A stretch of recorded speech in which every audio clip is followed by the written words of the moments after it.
We are live.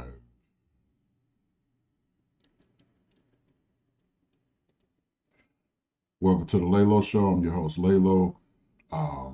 Right now, this is the first streaming that I'm going to be doing to get my words clear and everything. So make sure you like, share, subscribe, the usual, just like everybody else's channel. If you want to donate, my Cashapp is scrolling across the bottom. Make sure you follow me on IG, The Leylo Show. But we're going to get right into it. I'm not wasting any of your time because we got a lot to cover in the coming weeks, months, and possibly years. Right now, we are covering the Trump versus Fani Willis versus Nathan Wade versus Terrence Bradley trial. And I'm going to give you some updates. I'm going to, rewind time and, cover some of the bases if you've been missing what's going on. But right now, we're going to see what's going on today. So today, Fani Willis, Nathan Wade's former attorney has testified in hearing, evidentiary hearing, about the knowledge of Fani Willis and Nathan Wade's relationship. But first, let's just get into my brother Doug in Exile, man. Shout out to Doug in Exile. He be doing this thing. Make sure you go follow his page. This is his page here. He gives a lot of great updates, especially if you're interested in politics. With the election coming up, the end of the year, this is a great guy to follow right here, Doug in Exile. So let's go with the video that he just put up. Terrence Bradley has just testified today. Let's see what's going on. For the ones searching for the products you need, Grainger.com is always there for you. All right, let's get it. Someone got to, All right. in the middle of the Fani Willis trial. I'm just going to kind of put this together as it comes in. Terrence Bradley is back on the witness stand, forced to testify by Judge McAfee. And it's clear someone the state got to Terrence Bradley and said, you shut up or you're floating face down in the river. Someone got to him because his whole story changed. He is now going to lie and he's going to cover up Nathan Wade. He's going to cover up for Fani Willis because someone got to him. So he changed everything. Let's get to him and you'll see the flop sweat of the mess of the empty hull of a man. And by the way, it looks like Judge McAfee is getting much harder on him. Judge McAfee does not look compromised. He looks like a straight shooting judge. We're back to the same point, Ms. Merchant. His personal knowledge is what I'm asking him what he told me. But he hasn't yet told you how he knows that. And so unless he can establish why he should be testifying on this at all, then there's no relevance. And I don't know how he knows that. That would be then ask him. That would be the next question. But ask him how he knows it. I first have to establish that he said that. No, you don't. Now the last time the judge was up here, he was kind of soft. They talk bad about Judge McAfee, McAfee or however he says his last name. I'm sorry if I butchered his name, brother. But yeah, he was pretty weak on the stand or in the judge's chamber, probably because he knew everybody that he was working with on this trial. But anyway, let's keep going. Oh, you could go the other way around. Judge McAfee is helping Miss Merchant go after Bradley. So that's where we start. That's just to set the room. By the way, welcome to Doug in Exile. I'm Doug Tenaple. I hope you guys will subscribe if you want more Fani Willis news. But let's not slow down. Let's watch the flop sweat. Again, follow Doug in Exile. When you told me that it started when she left the DA's office and was a judge in South Fulton, where did you gain that knowledge from?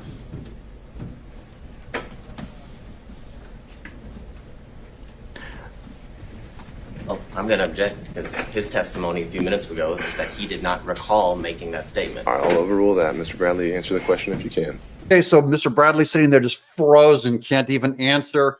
His lawyer's trying to come and rescue him. And then it's the judge, McAfee, that says, I'm going to object. You go ahead and answer that question. So the judge is no longer trying to protect Terrence Bradley with his attorney-client privilege. That's the main thing that got ripped off at the meeting. Repeat the question. When you told me that their relationship started when she left the DA's office and was a judge in South Fulton, where did you obtain that knowledge from?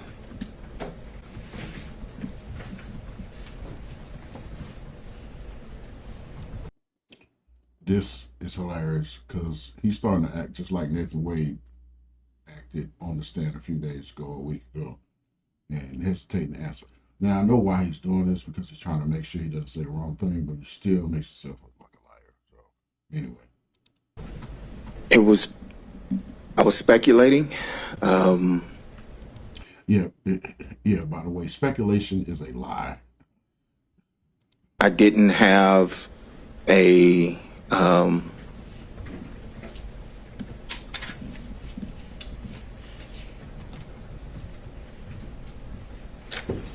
no one told me I was speculating. So that's new now. Now he's going, hey, no one told me anything. I didn't see anything. I was speculating. No one told me I was speculating. No one told you that? No one told me that. You were speculating based on things that had been told to you or things you had observed? So I'm going to object as to the nature of this line of questioning, because the witness has made it clear he was speculating as to how or what he knew. And if it's speculation, it's inadmissible before this court. All right, but the motivations for his reason for speculating would be admissible, so I'll overrule that. Thank you, Judge. We have an honest judge. That's one of the major points on this thing, is that Terrence Bradley is indeed dishonest as a witness, and Judge McAfee is indeed an honest judge. Was this speculation when you told me that? Was that based on things that had been told to you and things that you had witnessed? I never witnessed anything. Okay. So, it was speculation. I can't tell you anything specific, if that's what you're asking. You can't tell me anything specific as to why you speculated about that? No, this was however many years ago. I mean, I don't recall, but no, I don't. Did you have any reason to lie to me?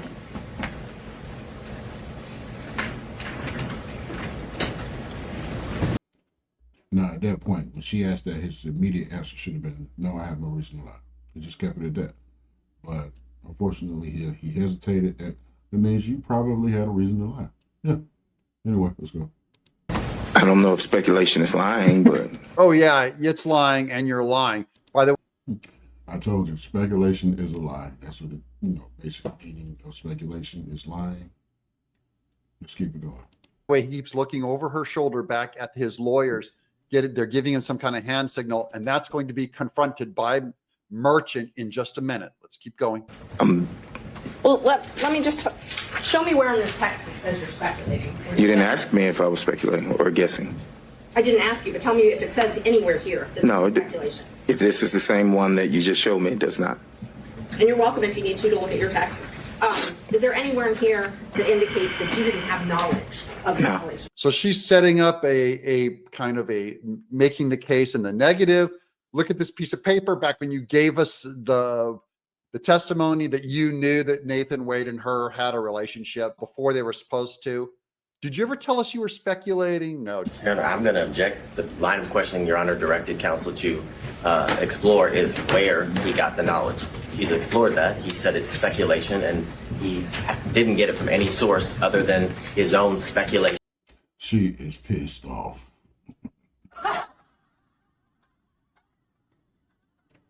Look at him. Look at him. Look at him. Walk of shame. All right, Doug, get back into it. Sure. I think we're fleshing that out, and I think it's her right to have a little leeway on this if he's an adverse witness. So now the judge is giving her, Miss Merchant, way more leeway on pressing into him. So it's clear what happened. I think it's clear to everyone in the courtroom what happened. How do you have knowledge? What knowledge did, well, you just told us. You told us Mr. Wade told you. So tell us what Mr. Wade told you about Miss Willis and Mr. Wade meeting at the Evans office.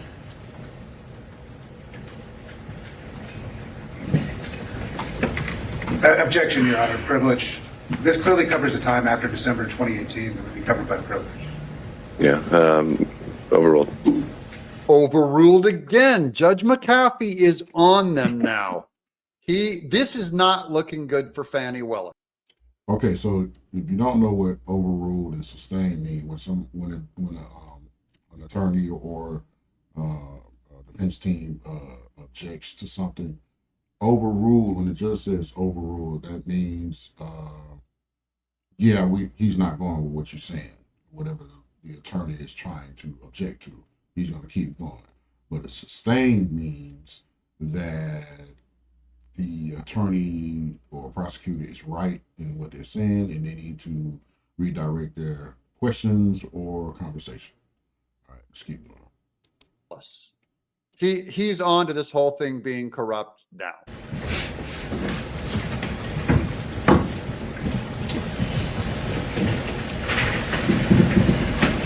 You recall the question, Mr. Bradley? I do not. All right. You re-ask the question, Ms. Merchant. What did you learn from Mr. Wade? I was clarified that's where you learned it from. About Mr. Wade and Ms. Willis meeting at the Evans office together.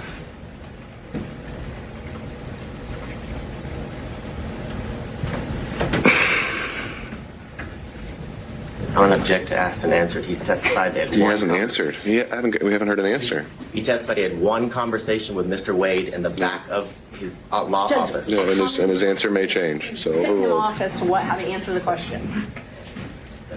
You see, the judge actually knows something because he met in the chamber with in the private chambers of the judge with Bradley on yesterday, and that's why Bradley is testifying today, because he asked a few questions to see what Bradley actually knew, and I guess he made a ruling where you know enough or you know too much, you need to get on the stand and testify that.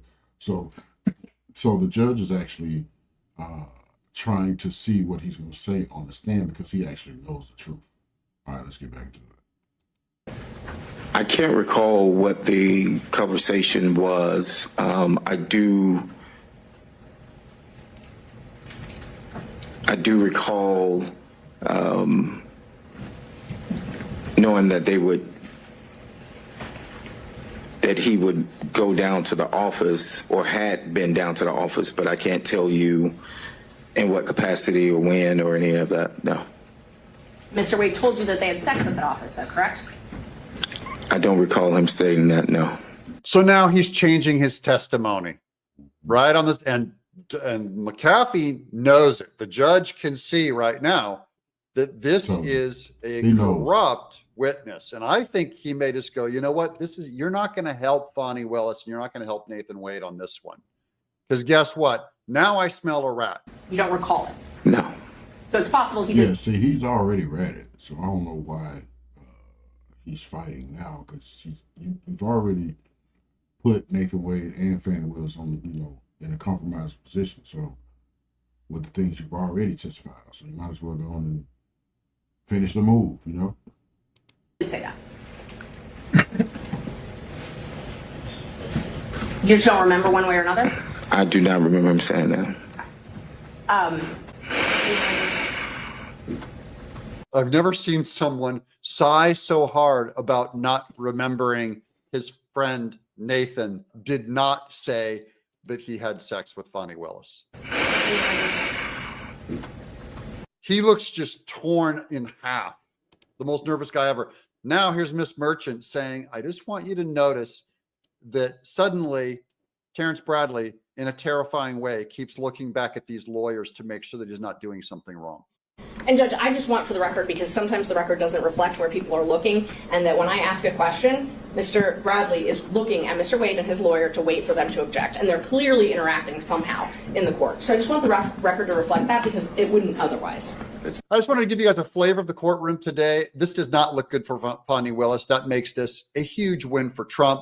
Let's hope McAfee stays tough. Looks good for Trump. I'm Doug in exile. All right, make sure you follow Doug in Exile, man. He got a lot of good stuff going on. Now, let's back up a little bit. Okay, so Fani Willis and prosecutor Nathan Wade teamed up back in November of 2021 to prosecute Trump in the not January, but the 2020 election, where Trump says the election was stolen from him, and Fani Willis hit him with a RICO along with 16, 17 other co-defendants, claiming that they were trying to do fraudulent collections or votes here in Georgia, specifically Fulton County, which Fani Willis is the head DA of Fulton County, and Nathan Wade was hired on. Unfortunately, it has come out that Nathan Wade and Fani Willis were having an affair. Nathan Wade is still married, but he was going through a divorce. But during this time, it's come out that they were having an affair. And those that don't know, that is a ethics violation when it comes to being an attorney, a DA, and or prosecutor in high-ranking offices. That is a ethic disqualification, if you may.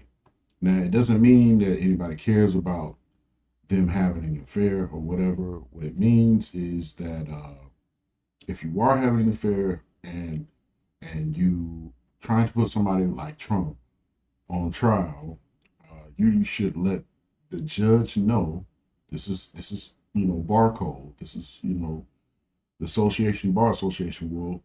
They have to do this. They have to let the judge know beforehand what is going on, if anything, so the judge can either decide to let them move on with the case, or if some people needs to be replaced, so on and so forth. Right? They failed to do that, which means they broke some ethical rules when it comes to being an attorney and whatnot. Okay. So with that being said, let's go back and see what Robert Govia said. It's about 4 hours long, so and I'm gonna make this pretty short. This first streaming that I'm doing, I'm really just testing my new equipment. And if you may, if you like the content that I put out, please make sure you like, subscribe, share the video, donate. Everything is on the ticker at the bottom. Follow me on Instagram, and I got a lot of interviews coming up. Let's go somewhere else. Let's see. Oh, this guy right here. I like this guy too. I like Melanie King too as well. She get down. Here's one thing you need to do before you buy anything online. Don't spend another dime on Amazon. So as you guys know, Terrence Bradley is set to testify around 2 p.m. It'll probably be a little bit after that, because this is when the evidentiary hearing regarding the disqualification of Fani Willis in Fani Willis's office into actually pursuing the racketeering or prosecuting Trump on the racketeering charges related to the 2020 Georgia interference election case. So basically, if you guys know what that is. But as I broke last night. I was the first person on YouTube to break the news that the judge decided that Terrence Bradley, the former law partner and supposed counsel or attorney for Nathan Wade's divorce, which I think is a farce, that he has to now testify as to what he knows about the timeline and the personal relationship between Fani Willis and Nathan Wade. Now, the testimony that we just seen with Terrence Bradley is the testimony that she is talking about. So shout out to Melanie King. All right, we're going to keep it going, though. So why is this important? So this is important, and I'm going to explain. I've explained in a couple reasons why. One, it can lead to perjury for charges for Nathan Wade, as well as Fani Willis. But what we're going to see here is an actual legal expert, Phil Holloway. He's an attorney. He's been on the Megyn Kelly show and a couple of other shows and have called a lot of this. And he's basically breaking down what we should hear today from Terrence Bradley when he testifies today, and why this is important and what could possibly happen in regards to this and what can actually come out. It won't just be testimony, but there's actual text evidence Yes, text evidence. So we're talking about another key piece of physical evidence that could corroborate that Fani Willis and Nathan Wade's romantic sexual relationship began years before, or way before they said that it did. That they Okay, just to give you some context on the text, what she's talking about. So apparently, some private Trump's team hired some private investigators to check Fani Willis's and Nathan Wade's text messages to see if they were traveling or around each other at certain times that would contradict what they actually testified on the stand. And what came back was that they were basically meeting up in the middle of the night on several occasions, way before they admitted to doing so, which is back in 2021, 2019, 2020, something like that. But it's basically, again, this is not to prove that they were having an affair. This is just to prove that these two are lying. And the reason they want to prove that they're lying, that diminishes their reputation to be a prosecutor or a district attorney, which means you can't prosecute anyone if you're willing to get on the stand and lie. These are bar codes, okay? And when we're talking about the Bar Association, where people get their bar license to be an attorney or a judge or whatever.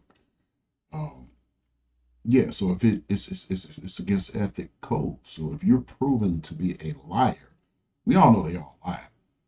But if they can be proven to be a liar, then it's hard for anyone to believe that you can convict somebody. Okay, so that's why they're going so hard trying to prove what they're trying to prove about this relationship between Nathan Wade and not Terrence Bradley, but Fani Willis. I hope Terrence Bradley and Nathan Wade was having a relationship, but that's another story.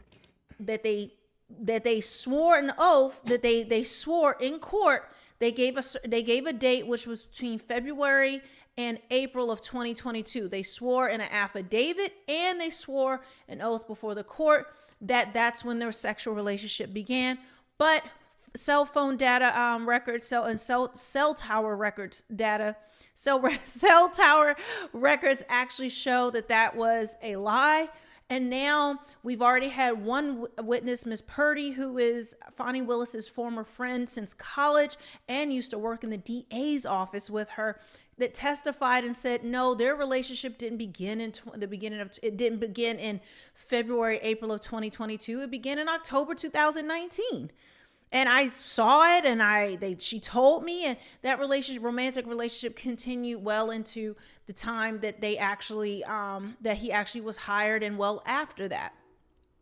Now Terrence Bradley, who can now testify and corroborate this and be another witness, and also have physical evidence. So we're going to have more physical evidence. This is a big deal, guys.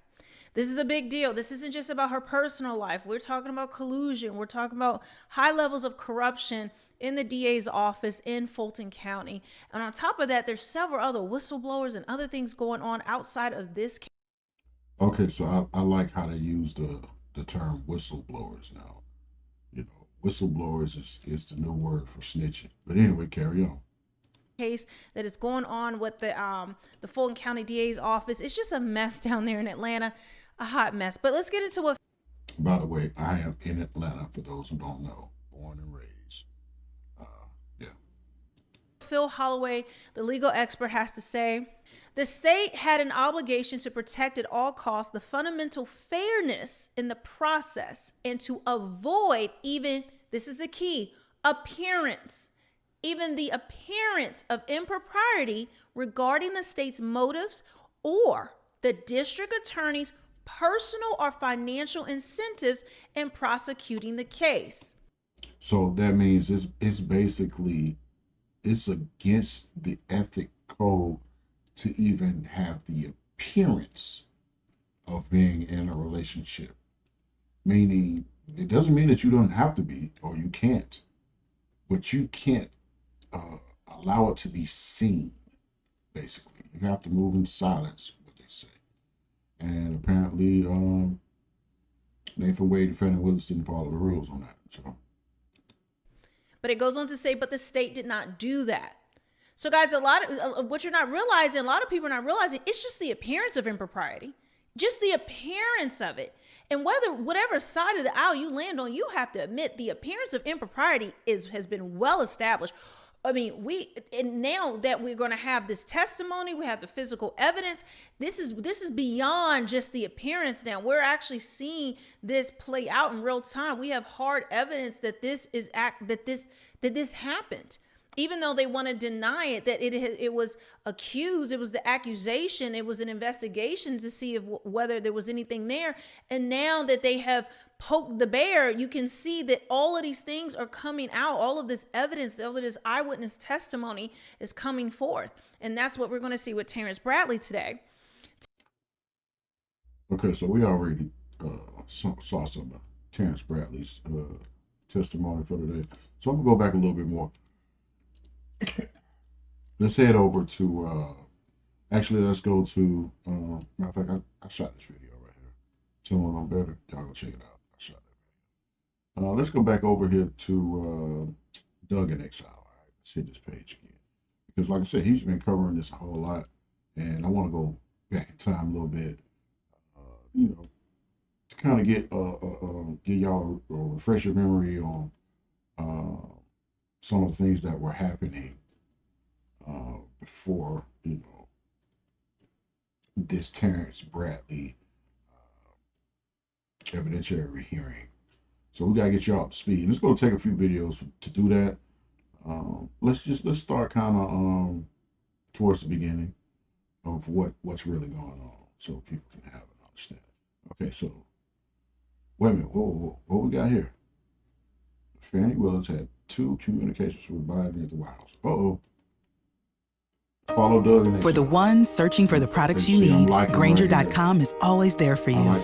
Find brand new Fani Willis accusing white people of racism all over Georgia. Apparently, she's throwing that card out like throwing stars. Hey, if you guys like this kind of research I'm doing, make sure you subscribe because I'll get the message loud and clear to do more of it. Thank you so much for watching. We'll get to it. Here's some video right now of a Fulton County board meeting where Fani Willis had the audacity to ask for more money. Lots of public comment today about our district attorney. I know she's asking for roughly $4 to $5 million added to her budget. Fani Willis. Whoa. Okay, so this is a month ago. A month ago, she was asking for $4 million to add to her budget.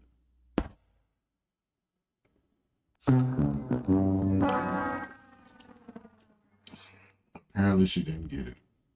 But let's keep going. Doug in Exile. Asking for $4 to $5 million more. $4 to $5 million added to her budget. What's wrong? Did you have like a trip to Greece or a trip to Hawaii that we didn't budget for yet? She needs to get more of that money. Give me more of that pork. Here's the headlines from The Guardian. Trump is seeking to disqualify Fani Willis from prosecuting him in Georgia. Of course, wise move. And then here's the Washington Post. Trump lawyers say Fani Willis fomented racial bias in Georgia election case. What are they talking about? We're going to get to the specifics in just a minute. But we have even worse hot water she's in right now. We have proof that there was a correspondence between her and the White House, and now it's being brought up in court.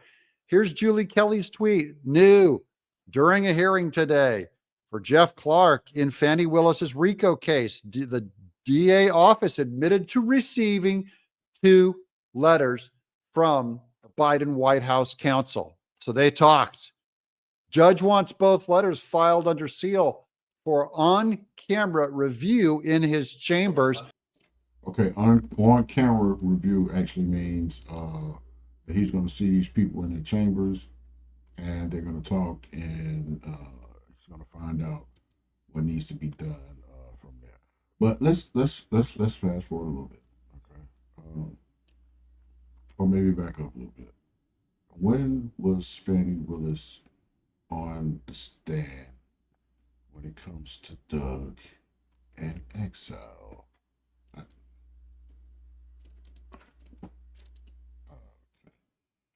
Yeah, excuse, I got a lot going on in the background.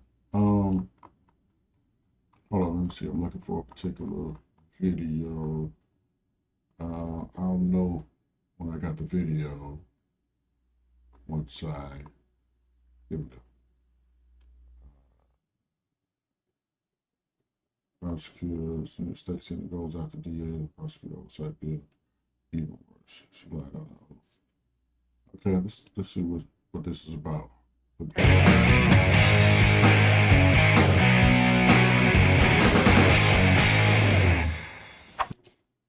It's so hilarious and backfiring against her. We have another one of the 18 defendants turning around and demanding she be removed from the trial. This is all good news for Trump. Welcome to In Exile. I'm Doug TenNapel. I hope you'll subscribe. It encourages me to do more of these kinds of videos. Let's go. There's a lot to cover. Grab some popcorn and a drink. This is going to take a second. Here's embattled DA Fani Willis faces fourth accusation to disqualify her from the Trump case. That means Fani Willis has the same number of accusers against her as Trump has indictments against him. 4. A fourth co-defendant in the Georgia case against former President Donald Trump has filed a motion for the court to disqualify embattled District Attorney Fani Willis. So this is the same thing that Roman guy did. Remember the headshot of him. And we'll get this other guy's headshot just so you can, this is David Schaefer. In case you haven't seen him, I'll pop a headshot in right here of his mugshot. Co-defendant David Schaefer, who in 2020 served as the Georgia GOP chairman and a GOP presidential elector for Georgia during the 2020 election, filed a motion in court Monday saying Willis has engaged in a, quote, pattern of prosecutorial forensic misconduct, which he says should disqualify not only her, but her entire office and prosecution staff. So if they find out that Fani Willis, which is probably common sense at this point, that she was lying on the stand along with Nathan Wade, if that comes to surface, or if it's proven, which I think at this point it's already been proven, if that comes to surface, then she will be removed, not only removed from the Trump case, but she will also be removed, her whole staff, the whole DA staff will be as well. So that means she can't even appoint anyone. But anyway, yeah, Doug in Exile, man, he's hot on point recently, and I like sharing his videos, watching his videos. He's very informative. So yeah, let's check out this 6-minute video right here. Look, for the ones searching for the product Granger getting that money. Granger getting that bag. you need, Grainger.com is always there for you. Well, Nathan Wade's texts reveal everything. We did an earlier video on this when they first announced that they were subpoenaing the texts. Now we have this exclusive article from Breitbart. Breitbart's where I got my started in citizen journalism. They had me do a blog, and I knew Andrew Breitbart. Love those guys over there. So let's read the article. Welcome to Doug in Exile. Thank you for subscribing. You're real. Shout out to Breitbart. And shout out to Doug in Exile. He's a journalist. He's an official journalist. I'm not. I'm just a journalist in training, but I will get there. I think I'm doing pretty good. What you guys think? Really helping this channel when you subscribe and join us in Exile. Court filing cell phone data shows Nathan Wade misled judge in Fani Willis case. What is the disco call? It's also the sound of the police cell phone. Yeah, Doug, I'm gonna have to give you an L for that one. Nice try though. I rock with you still though. Love you, Doug. Data obtained from AT&T through subpoena strongly suggests that Nathan Wade made 35 trips to Fulton County Prosecutor Fani Willis's Hapeville neighborhood, contradicting his testimony in court under oath of just 10 visits. Okay, now let me explain this for those who understand about the cell phone data. Okay, the cell phone data obtained from AT&T through subpoena strongly suggests that Nathan Wade made 35 trips to Fulton County Prosecutor Fani Willis's Hapeville neighborhood, contradicting his testimony of just 10 visits. Because on the stand, Nathan Wade said that he visited her home maybe less than 10 times, but according to cell phone data, he visited over 35 trips from what they're exposing at this point anyway. Now, I know personal knowledge about cell phone data and how they use it in the courts and in judgments. I actually I have been to prison personally for bank robbery, and I was arrested back in 2002 for the crime. And after I got my discovery and understanding what what kind of evidence they had against me, because I was going to trial. And once I realized what they had against me, this was one of the main things that they had. They had cell phone data from each one of my co-defendants' cell phone, and including mine. Even though they never caught me with the phone, my co-defendants had my phone number and my name to match the phone number that I was using at that time to say, and it said that it was my phone. And they, of course, they had already said it was my phone. So they used that cell phone data. Now, what happens is when you're riding down the highway, right, you'll see these towers, right? And a lot of y'all call them 5G towers or whatever, like they're just trying to kill us with 5G. But, a lot of those towers that you're seeing are pinging towers for your cell phone. So whenever you're passing the tower, you know how when you're driving and you have no services all of a sudden, and then it picks back up. That means you're too far in between towers, because your towers is the ones that's helping you pick up your service. So every time you pass these towers, right? Matter of fact, let's go look it up. Cell phone towers. Right? Every time you pass these towers, your phone pings these towers, and it collects information, and it keeps that information about where you were during a certain time, what area you were in during this certain time. It keeps all of that, and it will definitely record it and keep that information, and it can be used later in a court of law. If your information is subpoenaed by the court, by the way. Okay, let's talk about cell phone towers right here. So that's how they're creating such great work. Fiverr. You can see each freelancer's experience.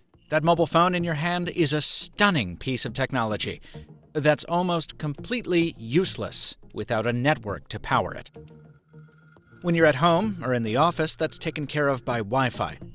But when you go out into the world, you need a cellular network to keep you connected. That's why you see cell towers all over the place these days. But see, those cell towers, these are the type of cell towers you may see. Like, they might be off the highway and off in the woods. These are cell phone towers, right? And each one of those circles is a network, it's a different network. Like, this might be T-Mobile, this might be AT&T, but it's a tower that they all use. And there's a lot of money in this business too, by the way. You see cell towers all over the place these days, but the most interesting ones are those you don't see. I asked AT&T to take me on a tour of two of them, one in a church steeple and one on top of a mountain, and to my great surprise, they said yes. Wow, see, this is something I didn't know.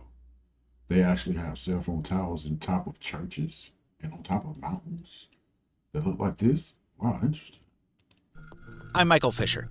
Join me to learn about the network behind your phone on the Mr. Mobile Tower Tour.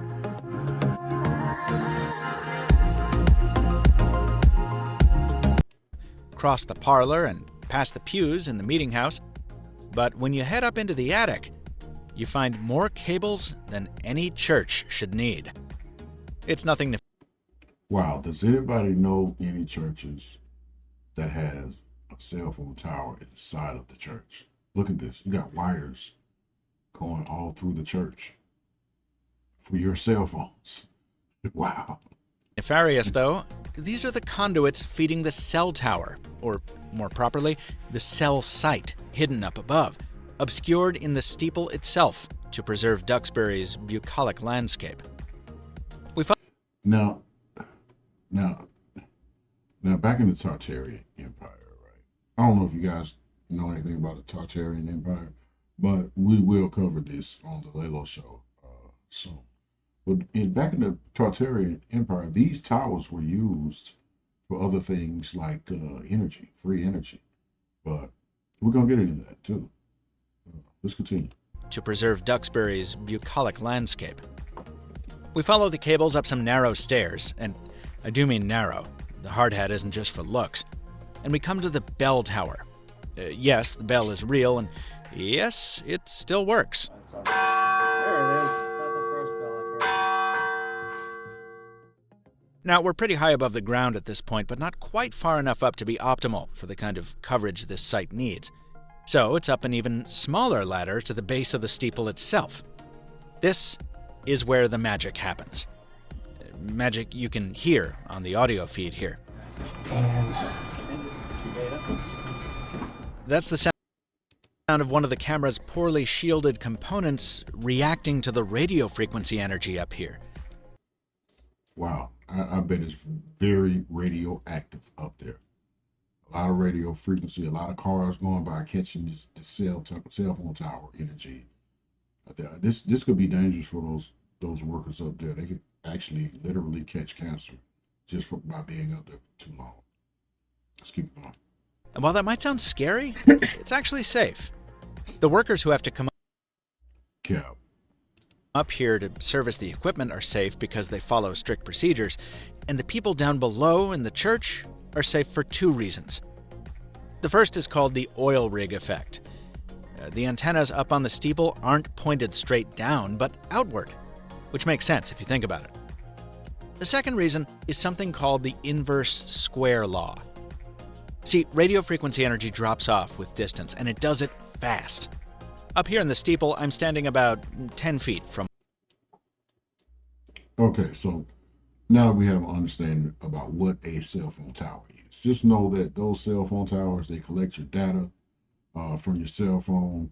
Well, so as you're driving, every tower you pass through, it collects your data, and anybody who goes to look, they can see where you are, when you were there, when you passed the tower, or if you were around the tower at any given time, what time you were there.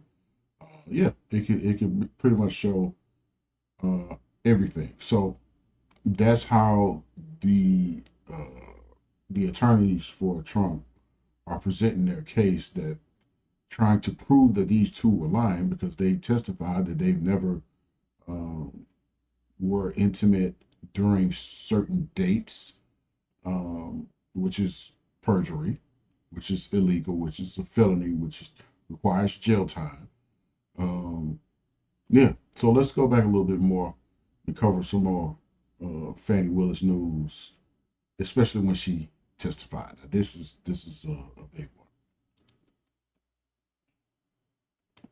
Whether Willis sourced the $19,000 for the documented loan, including whether she retrieved the money from the cash reserves, which she testified were used to repay Wade. Uh-oh.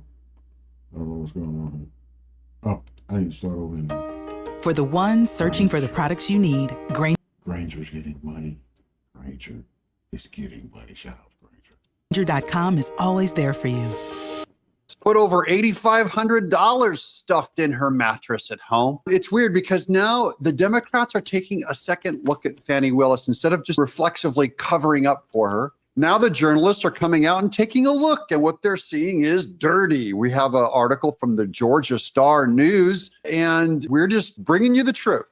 Welcome to Doug in Exile. This is where the happy patriots are. I'm so glad you're here. Why are we happy? Well, happiness comes from a place inside that is not always based on your surrounding parameters, not always based on your circumstances. That's called circumstantial happiness. I'm talking about drawing from something deeper than that. That's the happy patriot. Welcome to an exile. Let's get to the article. Here we go. Fani Willis took over $8,500 from First Campaign as repayment for loans missing paperwork submitted without date and signature. I just want any one of you to go to your job, your workplace today, and conduct your accounting at your job the way Fani Willis did with her campaign reform and see what happens. You'll get fired or you'll go to jail.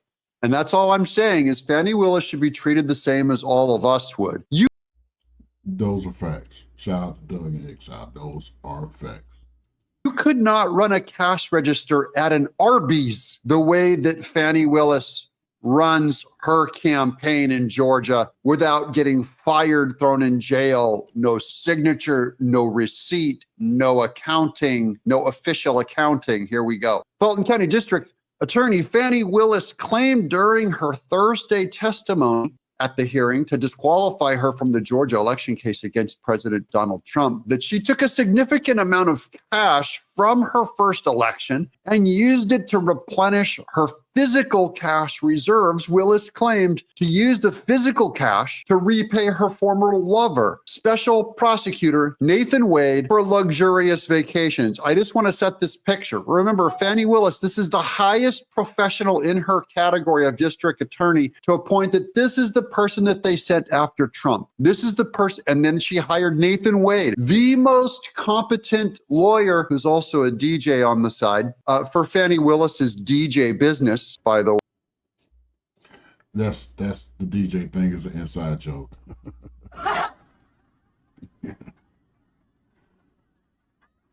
Shout out to Doug in Exile for putting that in there, man. That was hilarious. Way he had his equipment all over the Fani Willis's dad's house. These are the two most competent people. And this is how they run their personal life. The most competent lawyer, Nathan Wade, who's going to launch 18 felonies, or go into felonies of 18 co-defendants with RICO charges, and Fani Willis, the district attorney of Fulton, who's here to straighten everything out. She's a reformer. And none of them do signatures, receipts, or accounting on their paperwork when they pay themselves back in.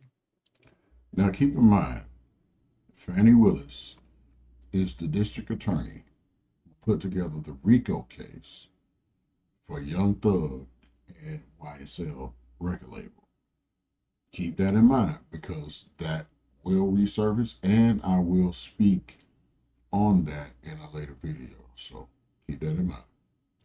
With cash reimbursement, okay, Willis made the claim about keeping, quote, some of the cash from her campaign when asked about the origin of her cash savings. The district attorney claimed she has been saving physical cash, quote, all my life, and gave as an example, quote, when I took out a large amount of money on my first campaign, I kept some of the cash of that, unquote. Now, that was a big mistake. Fani Willis said on the stand, and I hope he played that in this video, but Fani Willis said on the stand that she took a large amount of money from her campaign, one of her campaigns, and stashed the money in her house. Anybody who know about campaign funds, and we just seen a video of her trying to get 4 to 5 more million, right? That was a month ago. Now, for her to get on the stand and actually say that, I'll let Doug speak on it. This was under oath, and I have the clip here. We'll play the clip just so you can see. It's a couple seconds. Play the clip.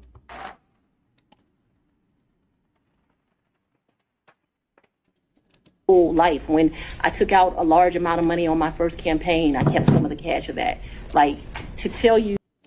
Whoa, whoa, whoa, whoa, whoa, whoa, whoa, whoa, whoa. You did what? Let's go back a little bit. You did what? My first campaign, I kept some of the cash of that. It's a couple seconds. Whole life. When I took out a large amount of money on my first campaign, I kept some of the cash of that. Like, does she not know that she's on the stand? She's live on CSPN. She's oh my.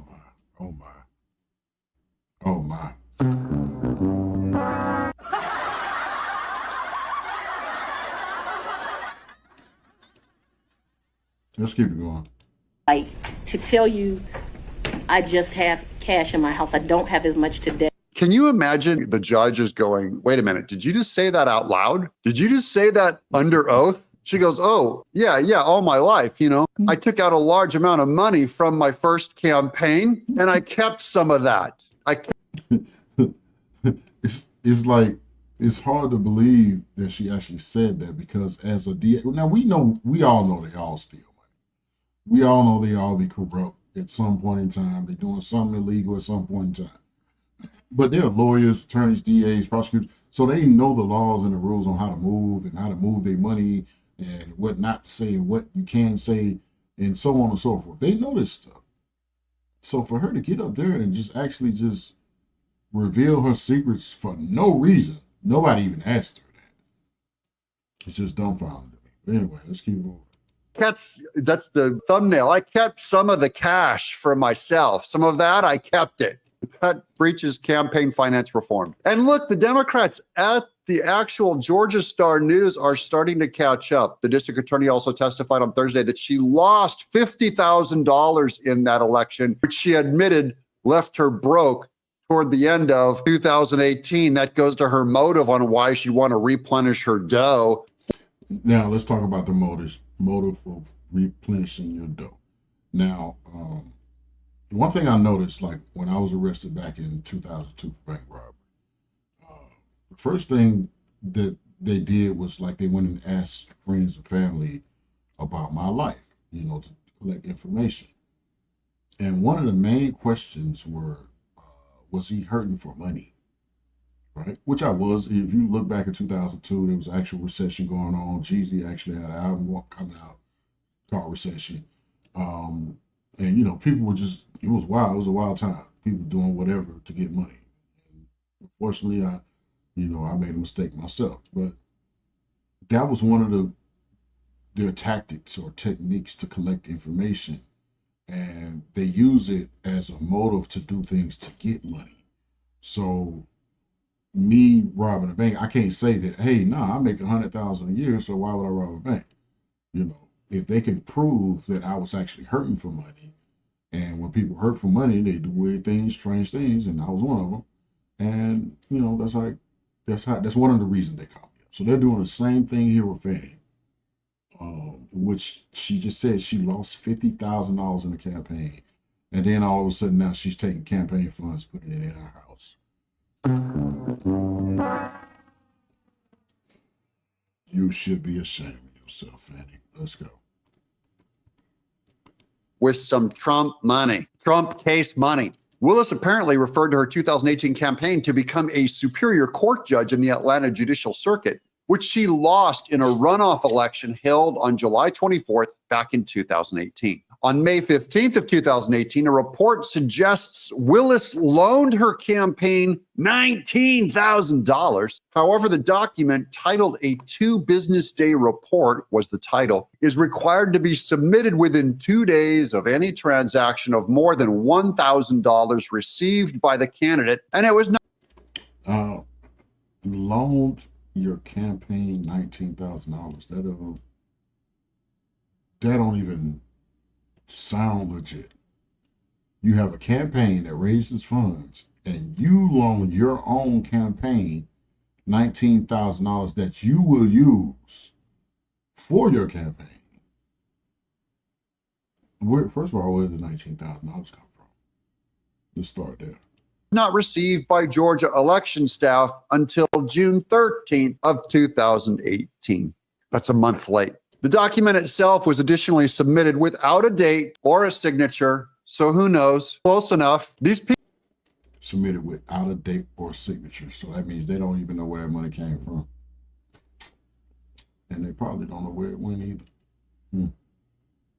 People never heard of putting a date on an official document. You can't sign a check for which Fani Willis has no idea what a check is. She goes, checks? Excuse me? Checks, you put a date on them. Willis's campaign reported that it received a loan just 1 week prior of the general election, during which neither she nor Judge Kevin Farmer received a majority, causing an automatic runoff election, though Willis went on to lose her runoff election in 2018. A campaign filing made just 6 days prior to Election Day revealed her campaign received another $30,000.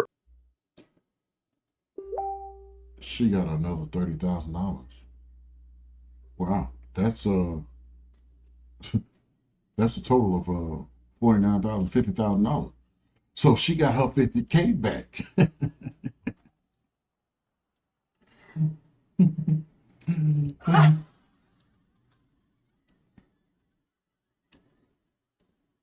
Fani Willis has figured out how to get her $50K back. And why stop there, right? Keep it rolling. But we're going to get into that soon. Loan? What, from Soros? For this loan, however, there is no 2 business day report available online. For the big one, the $30,000 one, Willis additionally never provided the details of either loan in her subsequent campaign contribution disclosure statement for 2018. Why would a Democrat running in Fulton County, Georgia, ever have to submit any of this paperwork? They know they're covered. They know that it's keep getting reelected. They know that all of the pundits at MSNBC and CNN will defend them and cover for them, no matter how. This is the kind of malaise and incompetence people expect from Fulton County, Georgia. What an insult to good, hardworking Georgians that don't want this reputation. People who. Yeah, this is and like I said, this is I don't know, when was this? This was 7 days ago he released this. So go check that video out. We're not gonna watch it in its entirety. I've already seen it. Let me go ahead and like that. Make sure you like and subscribe him as well as me. Like and subscribe. And I'm gonna give y'all a lot of content. I know I've been on hiatus for a second, and I had to get some things together. I finally got a few things in order, and I will be streaming live soon. So make sure. And shout out to JR Dukes over here too. JR Dukes, he's always doing his thing. You know, this is the perfect product for me. Makes me feel so good. I sleep better. I move. I rock with JR Dukes the heavyweight, the long way. Shout out to JR Dukes. See what he's talking about. Looking at a $450 million fine for a company, for an individual, for a family that is not accused by any individual of committing fraud. Okay. Yeah, he's talking about Trump and that $450 million fine that he got. But I think he's just kind of just going over it because the title says, and this is live, by the way. The title says, live review bombshell evidentiary with the Fani Willis. So, you know, they all coincide with each other, whether we're talking about Trump, Fani Willis. And one more thing before I go, though. I want to talk about Tiffany Hendyard. This is just embarrassing for our Black women. Tiffany Hendyard, she's the Dalton City mayor in Illinois. And she, well, let me just, let me show you what's going on with Tiffany.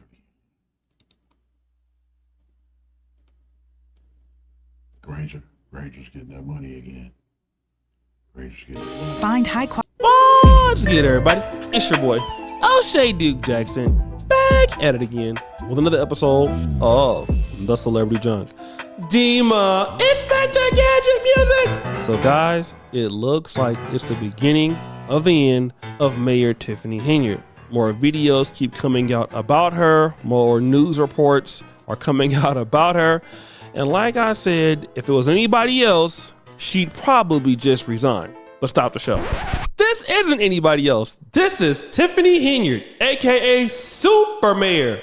The same lady who puts on a Nino Brown costume. That's right, a fictional drug character. Now,